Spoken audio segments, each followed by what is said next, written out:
नमस्ते फ्रेंड्स, स्वागत है एक बार फिर आपका मेरे चैनल ज़िंदगी रोज़ाना विश्वेता में।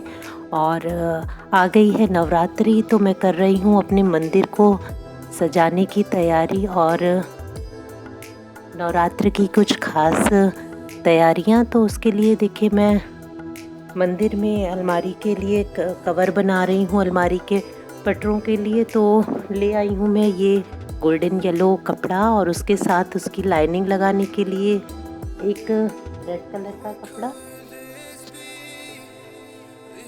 तो जो कि केवल कपड़ा फिसलने लग जाता है अलमारी से, इसलिए मैं एक पतली फोम शीट बीच में लगाने वाली हूँ। तो पटरे की नाप से काट लिया है कपड़ों को, लाइनिंग के कपड़े को भी और इस मेन कपड़े को भी, और उसके साथ ही फोम शीट को। तो पहले लाइनिंग के कपड़े के साथ जोड़ लिया है ये कपड़ा उल्टा कर कर, और उसके बाद कपड़े को सीधा रखा है, दोनों परत को बराबर करके, और बीच में फोम शीट लगा दी है। और इसके बाद दोनों कपड़ों के बीच में फोम शीट सेट कर कर उसे स्टिच कर दिया है तीनों तरफ से।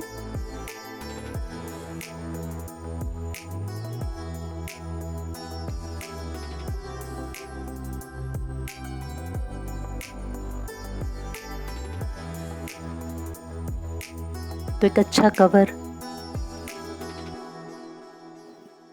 अच्छा कवर तैयार हो रहा है। ये थोड़ा सा चिपक कर रहेगा अलमारी पर, फिसलेगा नहीं। और चूँकि थोड़ा 3 परत होने की वजह से, फोम शीट होने की वजह से अच्छा बन गया है, तो चिपक कर रहेगा अलमारी पर। तो जैसे कि मैंने बताया था, फोम शीट बीच में है, इधर लाइनिंग लगाई है और इधर ये येलो वाला कपड़ा लगाया है। तो अच्छा तैयार हो गया है अलमारी पर, सब कुछ ठीक है। लेकिन अलमारी की चौड़ाई थोड़ा इस लेंथ से, कपड़े के लेंथ से थोड़ा ज़्यादा है, तो उस समय मैंने नहीं बढ़ाया है।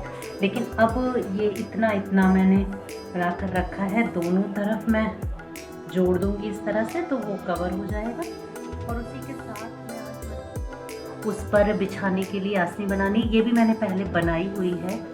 तो इसी तरह से मैं ये नई आसनी बनाने वाली हूँ, ये कपड़े को लगाकर। और गोटे के लिए मैं ले आई हूँ ये वाला लेस।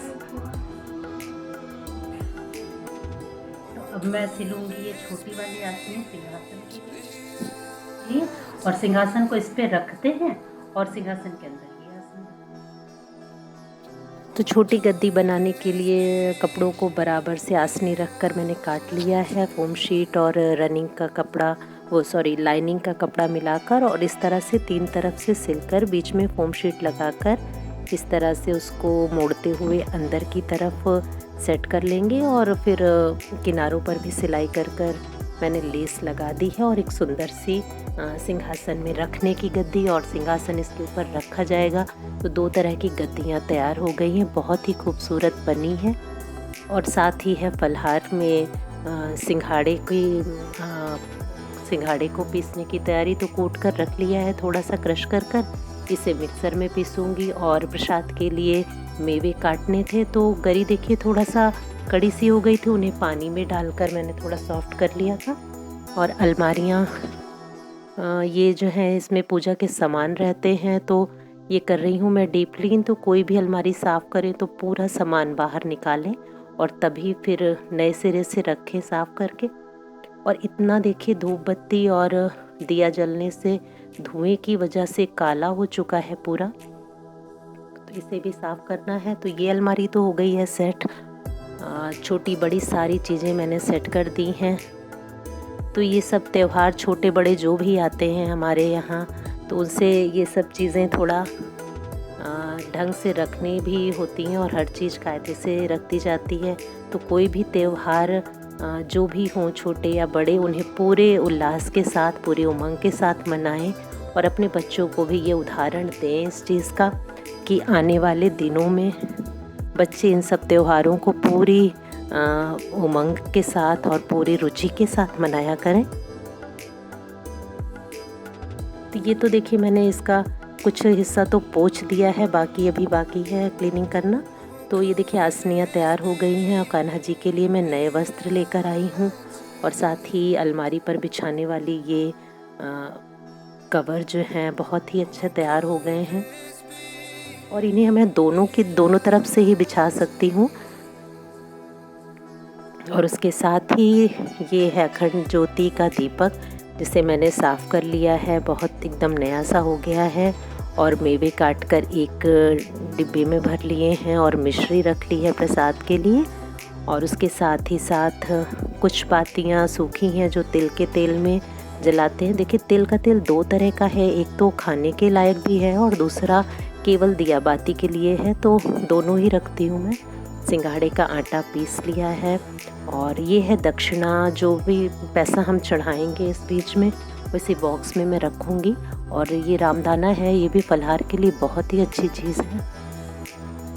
और उसके साथ ही कुछ फूलों की लड़ियाँ, आर्टिफिशियल फ्लावर हैं और झालर की लड़ियाँ हैं, ये सब मैंने निकाल ली हैं।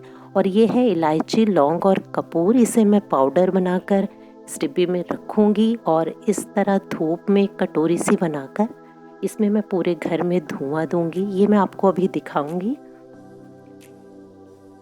इसकी खुशबू बहुत ही अच्छी होती है। और कुछ बातें डुबोली है घी में। तो इस तरह से तैयारियां हो गई हैं काफ़ी कुछ ठीक ठाक नवरात्रि के लिए। तो अब है इस अलमारी की क्लीनिंग की बारी। तो पूरा सामान निकाला है, सब चीज़ पोंछ कर। ये देखिए कितना काला निकला है इसमें से। और अब है अलमारी बिल्कुल साफ़, नीट एंड क्लीन। और नए कवर्स लगा दिए हैं, लड़ियाँ लगा दी हैं और बल्ब्स भी लगा दिए हैं झालर वाले। और ये सब कपड़े और माता की नई चुनरी मैं बनाऊंगी, वो मैं कल बिछाऊंगी जबकि नवरात्रि की पूजा होगी।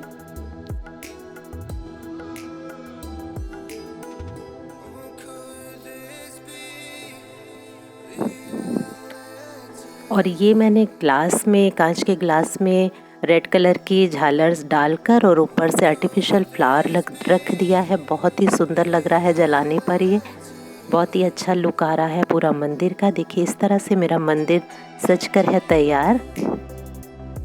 और अब मैं दिखाने जा रही हूँ आपको किस तरह से मैं कपूर, लौंग और इलायची के पाउडर का मैं धुआं देती हूँ पूरे घर में।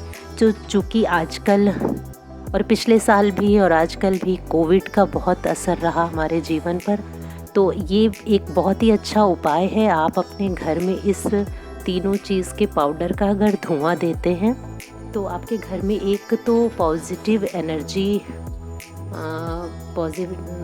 एनर्जी एक आपके घर में एक आती है। और दूसरी तरफ ये है एंटीसेप्टिक। और इलायची और लौंग और कपूर मिलकर एक कितनी अच्छी फ्रेगरेंस होती है कि पूरा घर आपका एकदम ही फ्रेश सा फील होगा आपको। और आप इसकी महक अगर आप महसूस करें और एक लंबी सांस लें तो आपके अंदर भी एकदम फ्रेशनेस आ जाती है। और ये है एंटीसेप्टिक, तो ये जो है ज़रूर अपने घर में दोनों टाइम नहीं तो कम से कम एक टाइम इसका धुआं आप पूरे घर में दें। और कहीं भी सेंटर में आप अपने घर में इसे थोड़ी देर के लिए रख दें, जिससे पूरे घर में इसकी महक फैल जाए। तो ये एंटी एलर्जिक भी है और एंटी जिसे कहते हैं जो वायरस हैं आजकल, उनसे भी हमें थोड़ा सा बचाव देगा। एंटीसेप्टिक होता है ये धुआं, तो बहुत ही फ़ायदा करता है। तो एक बार आप तो पूरे घर में इसे घुमा दें और फिर से थोड़ी सी, अभी इसमें आँच है तो मैंने 1 चम्मच और डाल दिया है और इसे रख दूँगी घर के सेंटर पर, जिससे कि पूरे घर में इसकी महक थोड़ी देर के लिए रहे।